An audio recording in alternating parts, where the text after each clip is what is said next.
Today's video is for Creative Area. She is very creative, does a lot of crafts, and is pretty much awesome. Now, I'm doing crafts today and craft ideas with real life miniatures. So I'm going to take these out of the package. This is really old, and I'm only keeping the small ones. And then I'm going to give away the rest, maybe to Goodwill.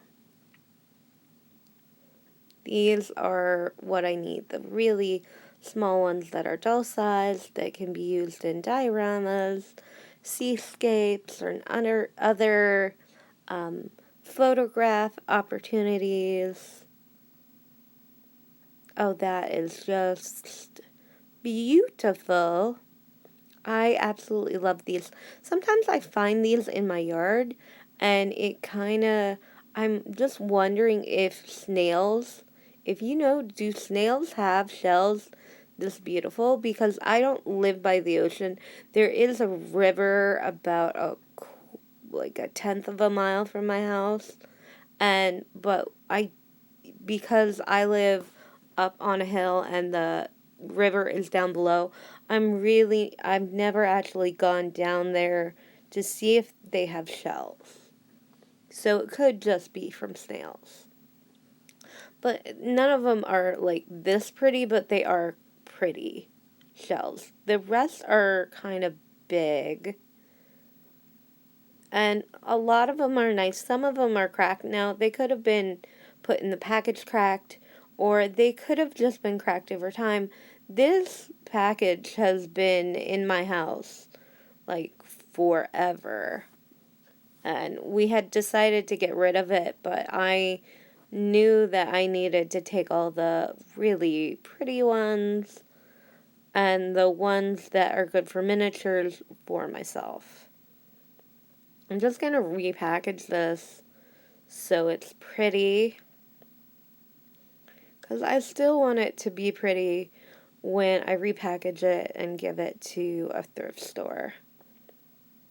Because I really don't want to waste stuff, and a lot of people decorate these and they just put them in jars, so they don't necessarily have to be gorgeous. I'm leaving that pretty one in the package. And repackaging, not that bad. I just have to use a lot more tape to tape everything and make sure that it stays sturdy. I took 15 out of the package altogether. You can use these as miniature props, or you can craft with them. The standard is a picture frame with hot glue, but I'm gonna make something different. I filled this in with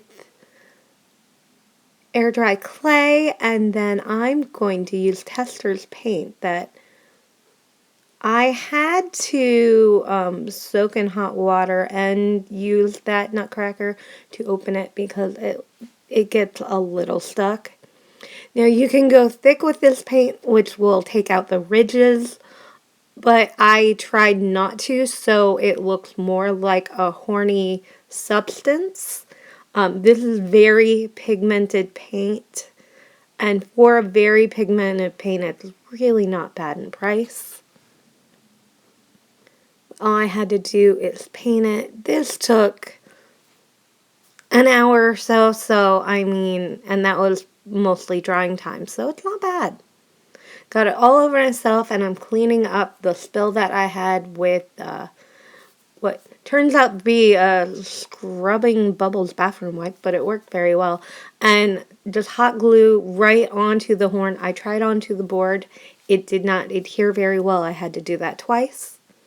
So right onto the horn, and then you're fine.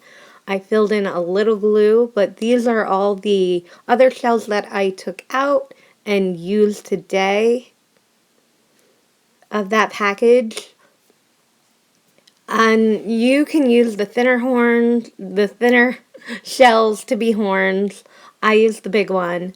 I'm thinking of maybe putting unicorn underneath. I'm not sure.